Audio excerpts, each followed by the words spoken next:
स्वागत है आपका।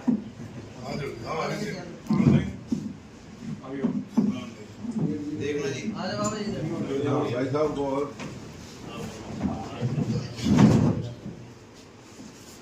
थोड़ा और हाथ लगा लो। देखना जी ठीक है जी कुलवीर जी वो तो आप बोलना काम बड़ा आएगा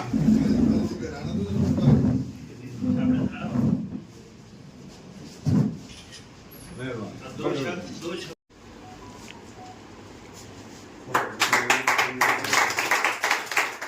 ये बेटे को आप डालो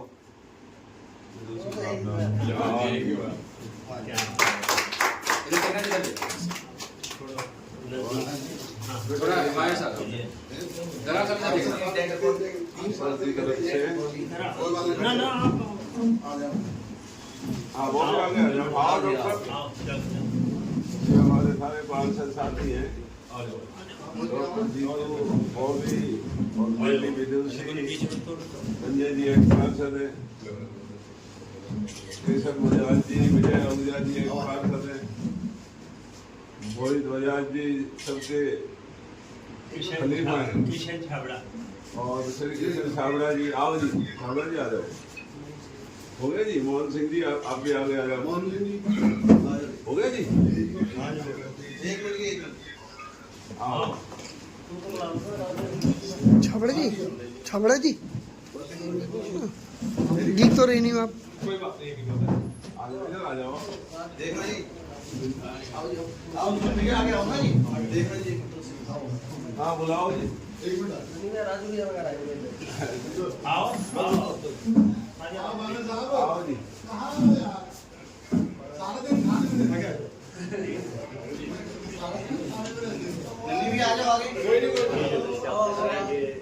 आ जाओ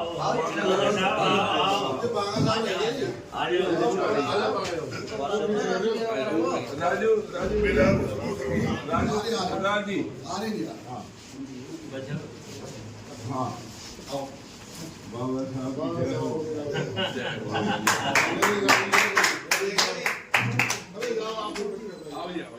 आइए आइए आइए भाई साहब गोर में ना बॉबी कहाँ है बॉबी ये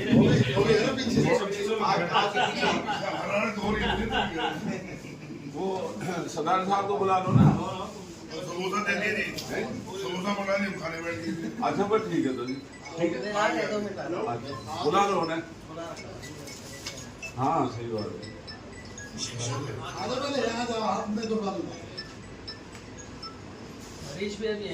हरीश भाई भी हैं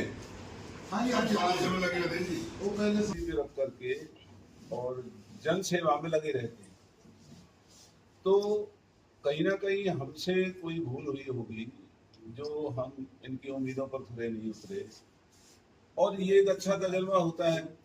आज केंद्र में बीजेपी की सरकार थी, हरियाणा में बीजेपी की सरकार थी और पलवल में भी बीजेपी की नगर पालिका में सरकार थी, लेकिन जो काम करने वाले लोग जिन्होंने हमेशा अपने निजी स्वार्थों को छोड़ करके समाज के लिए अपने आप को समर्पित रखा और उनकी उम्मीदों के मुताबिक काम ना हो, जो नगर परिषद में कमीशनबाजी चली हुई है, जो वहाँ टेंडर में पैसे लेने का धंधा चला हुआ है, न सफाई है न कोई वहाँ पर काम हो रहे हैं, पानी बरसता है शहर डूब जाता है, नगर परिषद में बिना रिश्वत दिए को काम नहीं होते हैं, फैमिली आईडी प्रॉपर्टी आईडी के नाम पर लूट मची हुई है।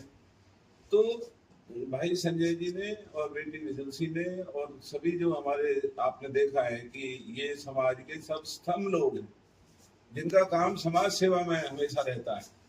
आज उन्होंने हमारे साथ मिलकर के जो कांग्रेस में शामिल हुए हैं, मैं उनका धन्यवाद करता हूं और विश्वास दिलाता हूं कि आने वाले समय में पलवल नगर परिषद में फिर से वही काम होने का एक समय आएगा, पलवल को आगे बढ़ाने का समय आएगा, जो लोगों की मुसीबतें हैं इन मुसीबतों को खत्म करने का समय आएगा और जो धांधली नगर परिषद में हुई है, जो करोड़ों रुपए की धांधली हुई है, उसका भी हम हिसाब लेंगे और जो भी कसूरवार लोग हैं, चाहे वो चुने हुए नुमाइंदे हैं, अधिकारी हैं, कोई भी है, उनके खिलाफ सख्त कानूनी कार्रवाई करेंगे और जो इन्होंने लोगों के साथ धोखाधड़ी की, जो वहाँ लूट मचाई है, उस लूट के पैसे को भी जिन लोगों की शिकायत हमारे पास आई, उनके पैसे की रिश्वत को वापस दिलवाने का काम करेंगे और इनके खिलाफ सख्त कानूनी कार्रवाई करवाने का काम करेंगे। इसका क्या आरोप पोल पार्सल लगाएंगे आपसे? पूरा शहर नगर परिषद और हरियाणा सरकार की कारगुजारी से तंग है, जो यहाँ पर हर काम में पैसे लेने में, चाहे नगर परिषद का छोटा काम हो, बिना रिश्वत दिए काम नहीं होता, और टेंडर जितने भी छोड़े जाते हैं 40% से ज्यादा पहले ही पैसे ले लिए जाते हैं। जो ईंटें पहले लगी हुई हैं उन ईंटों का कोई हिसाब नहीं है, पुरानी ईंटों को लगा करके ठेकेदार और अधिकारी और इनके बीजेपी के लोग पैसे को जेबों में भर रहे हैं। कितनी ही लाइटें खरीदने में करोड़ों रुपए की धांधली है, वो लाइटें और सड़कों पे पड़ी हुई हैं। क्रैशर है वो बिल्कुल बहुत घटिया किस्म का है।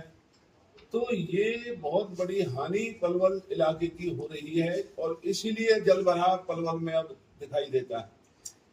सीवर के नाम पर, पीने के पानी के नाम पर बहुत बड़ा घोटाला हुआ है।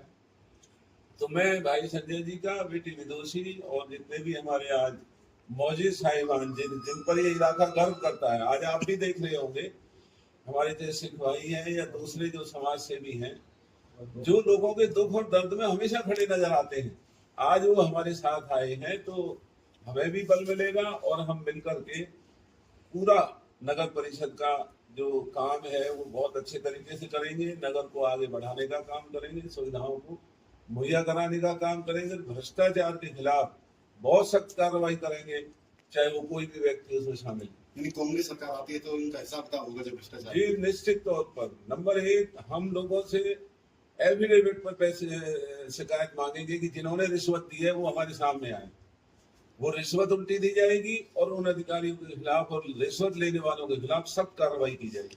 मंत्री जी बात करें, अभी जेपी दलाल का एक विवादित बयान आया कि हरियाणा में कांग्रेस की सरकार बनती भी है तो केंद्र में भाजपा की सरकार है, 6 महीने में कांग्रेस सरकार को गिरा देंगे।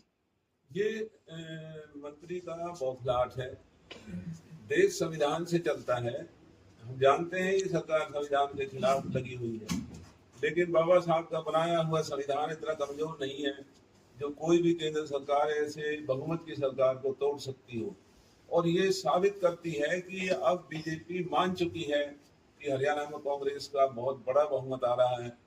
तो ये कोई भी गीदड़ भक्ति मारे, इसका कोई भी असर लोगों के दिमाग पर नहीं पड़ेगा। उल्टा लोग और एकजुट होकर के कांग्रेस को आगे लाने का मन बनाते जा रहे हैं। इससे स्पष्ट हो रहा है कांग्रेस सरकार है जिस तरह से मीडिया में सामने आ रही है। ये जो बयान है ये बचकना बयान है, बहुत ही ओछेपन का उन्होंने परिचय दिया है। कैबिनेट मंत्री को इस तरह की छोटी हरकत करना और गीदड़ भक्ति जो इस तरीके से देना, ये बहुत ही प्रजातंत्र की मर्यादाओं को शर्मिंदा करने वाली बात है। और हरियाणा में कांग्रेस की सरकार हरियाणा के लोग बनाने जा रहे हैं। हमसे जो कोई गलतियां हुई, हम अपनी गलतियों को ठीक करेंगे, सभी वर्गों को राहत देने का काम करेंगे और खास करके पलवल के लिए तो स्वर्णीय समय आने जा रहा है। जो पलवल हमने गुड़गांव की तर्ज पर बढ़ाने का सपना हमने देखा था और बीजेपी की सरकार ने ये गांव बना दिया गुड़गांव की जगह। हम इसे फिर से नोएडा और गुड़गांव की तर्ज पर हमारे जो ये भाई शामिल हुए हैं, इनकी सलाह से, इनके सहयोग से और इन्हीं को आगे करके एक बहुत सुंदर शहर की स्थापना करेंगे, जिससे लोगों को गर्व होगा, पलवल के नागरिकों को गर्व होगा कि वाकई कोई नगर परिषद और सरकार आज यहाँ पर अच्छे लोगों की निगरानी में चल रही है। आपकी ज्वाइनिंग का दौर चल रहा है, अभी मनोज सरपंच है कमरा वाले के, आपको ज्वाइनिंग से 2 दिन बाद वापस बीजेपी में चले जाते? जी ऐसा हुआ है, मुझे इस चीज की जानकारी नहीं है। मैं उस भाई को पहले जानता भी नहीं था, वो स्वयं आए थे और मुझे किसी ने बताया कि वो वापस चले गए। तो कोई बात नहीं, प्रजातंत्र में अधिकार है, अगर उनको वहाँ अच्छा लगा तो वो वहाँ काम करे। कांग्रेस की बात करें तो कांग्रेस में 90 विधानसभा सीटों पर काफी लड़ाई चल रही है। अब कांग्रेस में हुड्डा और शैलजा ग्रुप में लड़ाई की वजह से कांग्रेस आलाकमान फैसला करेगा टिकटों पर, क्या ये इससे नुकसान नहीं हो रहा कांग्रेस को? देखिए पूरे मुल्क में हरियाणा के इतिहास में पहली दफा 2500 से ज्यादा टिकट लेने वाले दावेदार पार्टी के सामने आए। तो उस लोगों के उत्साह को देखते हुए पार्टी का फर्ज बनता है कि पार्टी हर कदम को गंभीरता से बढ़ाते हुए सही उम्मीदवारों का चयन करे और जो अच्छे लोग हैं, जिनकी छवि अच्छी है, जो समाज के काम करने के इच्छुक हैं, जिनके मन में कोई दूसरी तरह की हरकतें नहीं हैं, जिन पर कोई दाग नहीं है, चाहे वो विधायक हैं या बिना विधायक हैं, पहले मंत्री हैं या नए उम्मीदवार हैं, हम ये उम्मीद करते हैं कि अच्छे लोगों को, अच्छी छवि के लोगों को पार्टी आगे करेगी और हम सब मिलकर के, और जो इलाके का प्यार जो मिल रहा है, मैं तो इतना चुनाव में लड़े, मैं 8वां चुनाव लड़ रहा हूँ, लेकिन जितना सम्मान, प्यार और भरोसा छत्तीस बिरादरी के लोग इस चुनाव में अभी से ही दिखा रहे हैं, जबकि अभी तो चुनाव ही शुरू नहीं हुआ, ऐसी भयंकर आंधी मैंने कभी नहीं देखी। और मुझे खुशी है जो जिम्मेवारी ये और मेरी बढ़ती जा रही है, वो हमें बहुत सोच समझ करके लोगों के उत्साह को देखते हुए उनकी नज़रों में हमें अपनी निष्ठा को साबित करना होगा और हमारी साख लोगों की नज़रों में ना गिरे।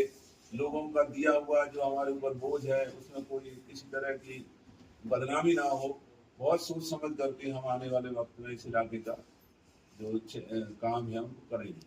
आपके लिए खतरे घंटे एक और है कि सुभाष चौधरी का आपने इंटरव्यू लिया था, उन्होंने कहा कि मैं 2 या 4 दिन में कांग्रेस में शामिल हो रहा हूँ, टिकट की डिमांड करूंगा, टिकट की लगभग बात फाइनल है, टिकट करण सिंह दलाल को नहीं मिलेगा, मुझे मिलेगा।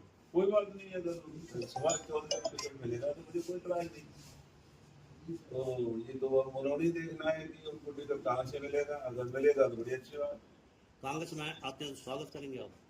निश्चित तौर पर हम तो सबका स्वागत कर रहे हैं, सबके घरों में जा रहे हैं। हमने वो पहली दफा हमने कोई किसी से जो भी हमारे मतभेद थे हमने सबको खत्म करके, क्योंकि चुनाव यहाँ के लोगों ने ही लड़ाना है, यहाँ कोई हिसार या करनाल के लोग तो लड़ाने आएंगे नहीं। तो जब हमें रहना ही इस इलाके में है तो जहाँ भी हमारे मतभेद हैं हम अपने मतभेदों को खत्म कर रहे हैं और मिलकर के चुनाव लड़ने का एक हम इसलिए भी ज्यादा लोगों पर दबाव बना रहे हैं कि ये बहुत बढ़िया मौका है पलवल के तरक्की के लिए। कमजोर नेतृत्व की वजह से वो चल जाती थी, अब राहुल गांधी जी के नेतृत्व की वजह से और उनकी मेहनत और जो उनकी तपस्या में इस पार्टी को नए सिरे से खड़ा किया है, मैं नहीं मानता कि कोई भी दिक्कत या किसी के साथ कोई ऐसा काम होगा जो नहीं होना चाहिए। जो अच्छे उम्मीदवार हैं उनको आगे करके सब मिलकर के चुनाव लड़ेंगे, चाहे फैसला आला कमान करती है, चाहे फैसला हरियाणा की हमारी जो नेतृत्व है वो करता है। कितनी सीटें जीत जाएंगी? अगर उम्मीदवारों का चयन ठीक हुआ तो निश्चित तौर पर 70 से ज्यादा सीटें कांग्रेस पार्टी जीतने की स्थिति में है। कहीं ना कहीं ये नहीं लगता कि एक तरफ भुट्टा और दूसरी तरफ रणदीप सिंह सुरजेवाला और शैलजा उम्मीदवारों को लेकर दोनों के बीच जो है समन्वय नहीं बैठ पा रहा है? नहीं, ऐसा जो दिखाई दे रहा है असलियत में ऐसा नहीं है। जब टिकटें बटेंगी और अगर कोई उम्मीदवार शैलजा जी के साथ अच्छा है तो उस पर विचार होगा, अगर कोई उम्मीदवार हुड्डा जी के पास अच्छे हैं तो उन पर विचार होगा, और अगर इन दोनों के पास भी कोई अच्छे उम्मीदवार नहीं है और भी कोई अच्छे उम्मीदवार हैं तो पार्टी उन सबके ऊपर विचार कर रही है। तो इससे पार्टी में एक नई जो पद्धति आपको दिखाई देगी। इलेक्शन कमीशन ने हरियाणा के जो रिजल्ट हैं उनको रोक लगा दी है। कांस्टेबल्स के रिजल्ट थे, कुछ ईडीटी टीचरों के थे, आपके कांग्रेस सांसद जयराम रमेश की शिकायत पर। अब अभी भाजपा कह रही कि कांग्रेस को भर्ती रोको जो है बैंक का नाम कांग्रेस को उन्होंने दिया, इस पर क्या? ये पहली दफा हमने एक गैर जिम्मेवार सरकार को देखा है। जब केंद्र में उनकी सरकार है, इलेक्शन कमीशन उनका अपना है, तो हरियाणा सरकार से बात करके ये डेट निकालनी चाहिए थी। नोटिफिकेशन आज भी नहीं हुआ है और जो इन्होंने घोषणाएं की, पलवल में भी ना जाने कितनी घोषणाएं इन्होंने की हैं, वो सब भी खराब हो चुकी हैं क्योंकि उनके वर्क ऑर्डर अभी हुए नहीं है। तो इस तरीके से भर्ती प्रक्रिया जब इन्होंने चला रखी थी और अभी घोषणा नोटिफिकेशन होने में समय है तो इनको अभी रोकना चाहिए था इलेक्शन कमीशन को। या तो इलेक्शन कमीशन इनकी मानता नहीं है या बीजेपी में आपस में मतभेद है कि केंद्रीय नेतृत्व अलग कह रहा है कुछ और राज्य की जो राज्य नेतृत्व है उसको कोई अहमियत नहीं है। तो ये प्रदेश का नुकसान बहुत बड़ा हुआ है। मैं इस बात इलेक्शन कमीशन ने तो भर्तियों के रिजल्ट पे रोक लगा दी है। अब इस पे भाजपा कह रही है कि कांग्रेस जो है हरियाणा के युवाओं के साथ धोखा कर रही है, उनकी वजह से ये रिजल्ट रुका है। कांग्रेस कह रही है कि आप चुनाव के बाद ये रिजल्ट जारी कीजिए, क्योंकि ये देश का कानून है, जब आचार संहिता लग जाती है तो नौकरियों के नतीजे नहीं निकल सकते। इसमें कांग्रेस के ऊपर दोष लगाना गलत है। ये दोष तो भाजपा के ऊपर है कि उन्होंने देखा ही नहीं कि वो आचार संहिता को लागू कर रहे हैं और नतीजे निकालने की फिराक में है। देश के अंदर कानून का राज है, कानून के मुताबिक अब कोई नतीजा नहीं निकल सकता। और जो इन्होंने कामों की घोषणा